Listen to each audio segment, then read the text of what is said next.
शान्त सडक मन भित्र ठुलो हल्ला सो बाहिर छ भित्र रोइरहेको पल्ला साथीहरू बीचमा पनि एक्लो महसुस सबै ठिक छ भन्छु तर छैन कुनै खुसी रात लामो हुन्छ सोच अझै लामो सपनाले सोच किन भयो त थामो समय बगिरह्यो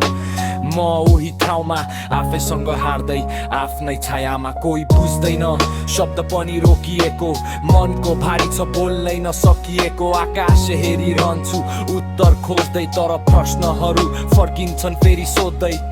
तर भित्र कतै सानो उज्यालो बाँकी साँच्चै नबुझिने आशा झिलिमिली झाँकी उदास जिन्दगी हो तर अन्त्य होइन एक दिन यही पीडा मेरो शक्ति होइन।